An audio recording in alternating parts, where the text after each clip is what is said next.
આગળ વાત કરીએ તો કોંગ્રેસમાં હાર્દિક પટેલનું કદ વધશે। કોંગ્રેસ હાર્દિક પટેલને ઓલ ઇન્ડિયા યુથ કોંગ્રેસના પ્રમુખ બનાવી દેવી શક્યતા છે। હાર્દિકની લોકપ્રિયતાને જોતા કોંગ્રેસ હાર્દિકને ઓલ ઇન્ડિયા કોંગ્રેસમાં સ્થાન આપી શકે છે।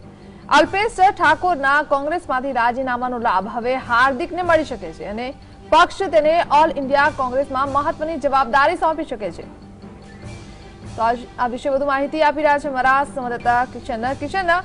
કોંગ્રેસમાં મોટી જવાબદારી મળી શકે છે હાર્દિકને। આવતીકાલથી છે તે પ્રચાર પડઘમ આજથી જ બંધ થઈ ગયા છે।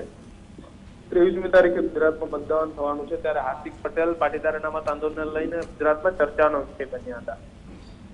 એઆઈસીસીમાંથી અલ્પેશ ઠાકોરની બાદબાકી થયા બાદ હાર્દિક પટેલને મહત્વનો હોદ્દો આપી શકાય તેના માટે થઈ અને એક મંથન કરવામાં આવ્યું હતું ને તે કદાચ હવે એવી પણ શક્યતાઓ છે કે સત્તાવાર ટૂંક સમયમાં તેની જાહેરાત થાય। જ્યારે 23મી મતદાન થવાનું છે ત્યારે હાર્દિક પટેલના હોદ્દાથી પાટીદાર સમાજની અંદર ખૂબ મોટી અસર પડશે, કારણ કે એ હોદ્દો ભાજપ કોઈ પણ મોટા પાટીદાર નેતાને ના આપ્યો હોય તે પ્રકારનો હોદ્દો છે તે ઓલ ઇન્ડિયા કોંગ્રેસ દ્વારા હાર્દિક પટેલને આપવામાં આવી જઈ રહ્યો છે અને તે યુથ કોંગ્રેસના છે તે વડા ઓલ ઇન્ડિયા કોંગ્રેસના વડાની જે નિમણૂક છે તેમાં કદાચ હાર્દિક પટેલની નિમણૂક છે તે થાય તેવી પૂરી શક્યતાઓ છે। એના જી આભાર।